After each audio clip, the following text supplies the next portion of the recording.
My job is watching a woman trapped in a room. 3 years ago I was looking at the local job classifieds online when one of the ads caught my eye, not because of what it said, but because it said so little. Best I remember, the ad just read job available. Good pay. No benefits. Discretion required. It then listed an email address and that was all. At the time I was managing a music store, but I had already started hearing rumors we would be shutting down within the next year and the likelihood of a transfer to another store was slim. I had been morosely looking at job listings for the last few days, but this was the first one that stood out, if only because I was bored and it was weird. So I sent an email. Half an hour later I had a response, telling me to go to a particular office building in an upscale part of the city at a precise time for my screening. I went, and after waiting for a few minutes in the lobby, I was taken into an office where I was given a series of forms and questionnaires to fill out. They collected them and told me they would be in touch. I had almost forgotten about the whole thing until a month later I got a call saying I had moved on to the second stage of the hiring process. I was again given an address and time, and when I arrived, this time it was a different nice office parked 20 miles away from the first one.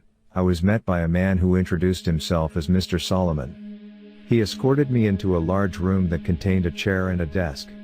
On the desk were 2 large monitors, a keyboard and mouse, and a bolted-down metal box with 2 oversized buttons on it, one red and one green. He told me this room was a model for the place I would be working if I took the job. He described the job as follows. I would be working 7 shifts of 6 hours every week. My job would be simple. I would arrive at work 10 minutes early and enter an outer area that was like a locker room. I would have my own personal locker. I would store all belongings in the locker and change into the provided work clothes. I was never, under any circumstances, to carry any item of my own into the surveillance room. I was never, under any circumstances, to take any item with me from the surveillance room. As for what I was to do in the surveillance room, I was told that the monitor on the left would constantly show a live stream from a high-definition camera in a remote location. My job was simply to watch the camera. Once an hour I would get onto the computer attached to the right monitor and enter a brief log describing anything interesting that occurred in the last hour. I would have no pens or pencils or paper, and I should never try to take any kind of written notes about the work. As for the red and green buttons, the red button was only to be used if there was an emergency. This meant something on the video or in my workspace that required outside help. The green button was to be hit if I saw something on the video feed that was particularly noteworthy. It would tell other people somewhere that, at least in my opinion, something interesting was going on. Solomon stressed that while I was given discretion on when to use this button, I should err on the side of only using it if and when something of real significance occurred. He pointed out the camera on the ceiling of the room we were in. He said the real room would be the same. My work would be observed, and other people were watching the room on the video feed as well. He said I was only a redundancy in case other systems failed. He then smirked and asked if I knew what he meant by redundancy. I nodded, trying not to show my irritation. I don't talk that good to people, so sometimes they think I'm dumb. That's okay. Let him think that if he paid me good enough. The pay was very good. $35 an hour. This worried me. I was already thinking this was some kind of psych experiment or secret government job, which I was okay with. But that kind of money to sit and watch a screen? My mom always told me that if something seems too good to be true, it probably is, and this was seeming too good to be true. I asked if I was going to be doing anything illegal. Solomon laughed and said no. I asked if anyone was going to get hurt. Again, he shook his head no. He said the reason they were paying so much was because they needed employees that were motivated to be professional and discreet. The work they were doing was important, and for various reasons it couldn't be discussed. If I took the job, I would have to sign papers promising I would never discuss my work there or I could be sued or locked up. I'm only breaking that now because of everything that's happened. So I took the job, and because they wanted me to start right away, I had to quit the store with no notice. I felt bad about that, but I was excited about the new job too. It was a lot of money and seemed like easy enough work, if a bit boring. I was nervous that there was something more to it, but I told myself I would just have to see. No point in chickening out and wasting a good chance because I let my imagination go crazy. I was given the location of the job itself, and when I went there, I was amazed that it really was just like the model room I had been shown with only a few differences. There was a locker room you had to pass through to enter the surveillance room, and there was a small bathroom attached to the real surveillance room also. The real room had a small water cooler in the corner, but because I wasn't allowed to bring anything in with me, I had to eat before or after every shift. The biggest difference, of course, was that the monitors were turned on. The right monitor was just a black and white terminal like you see in movies sometimes. I could type in my logs, but no internet to look at or anything like that. The left monitor. It was video from a room. You would call it a bedroom, I guess, because it had a bed in it, but it had lots of other stuff too. A TV, a sofa and chairs, a couple of tables, and plenty of empty space in between. The camera must be high up in a corner, because I could see pretty much everything except for the far sides of furniture. At first though, I didn't notice any of that stuff. All I saw was her. She looked to be a little older than me and was very pretty. When I first saw her, she was laying on her side on the sofa. That was the part of the room farthest from the camera, but the picture was very clear and I could tell that she was sleeping. I found myself leaning into the monitor more so I could see her better, and then I thought about what I was doing and felt embarrassed.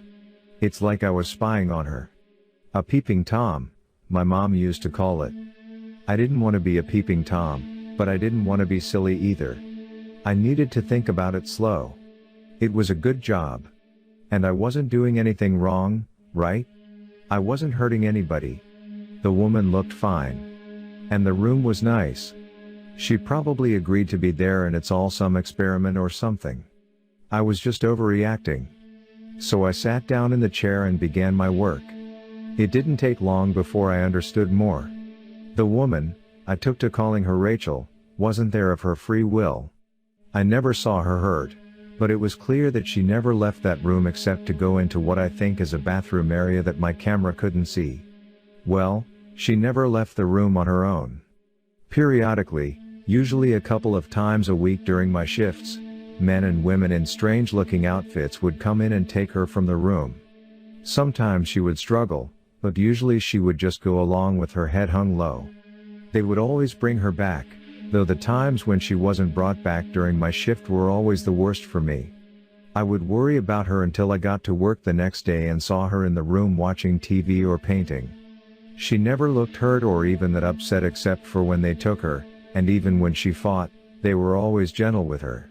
Still, I knew something was wrong.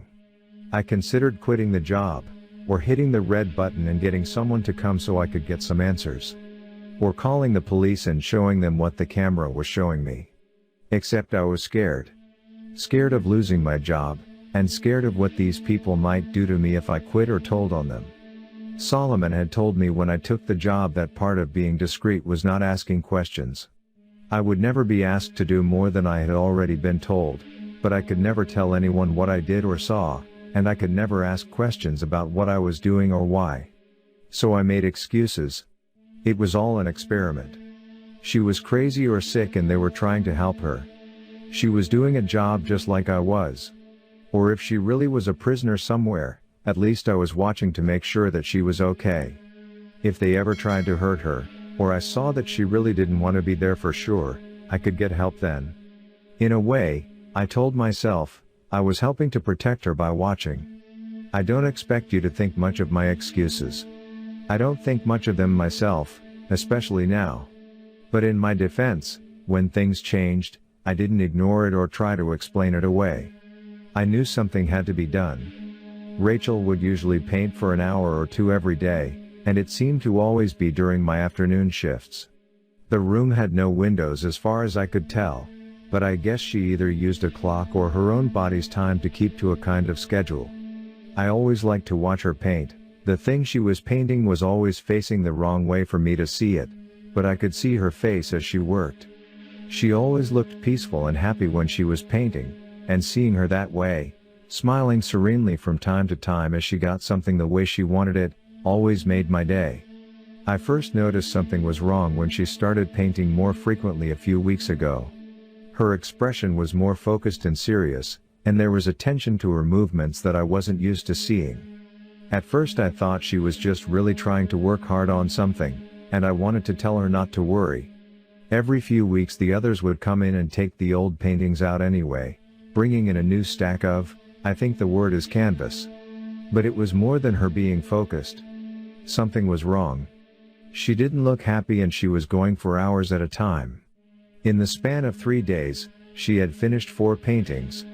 I had been growing more and more worried watching her work, and when she finished the 4th, I found myself telling her to just stop and rest a while.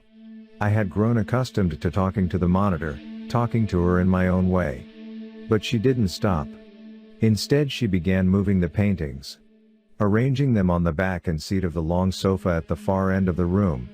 This was the first time I had gotten to see any of the paintings. Even when the others were taking them out, they always seemed to be turned away from the camera. I was still worried about her, but I was also happy to finally see something she had worked on. Happy and amazed. They were beautiful. One was a beautiful green forest. Another was an old stone well. A third was a house sitting alone on a small island. The last was an old-fashioned looking movie theater. All of them looked like something out of a dream, with trailing lines of color mixing in the air around them like leaves caught in a wind. It was only when I looked close that I realized the lines of color weren't random. They were words. Easy to miss if you weren't looking close, and by themselves, they didn't seem to mean much. Just the ghost of a word somewhere in each of the paintings, easy to lose in everything else that was being shown. I leaned into the monitor and squinted, trying to read the words. Then my heart started thudding as I made them out. Blinking and rubbing my eyes, I looked again, reading them out loud in order, left to right, top pair then bottom. Please. Help. Me. Thomas. I pushed back from the monitor, my hand over my mouth. I didn't know what to do. I didn't know how any of this could be happening. It wasn't just that she was asking for help, though that was a big part of it. It was that. My name is Thomas.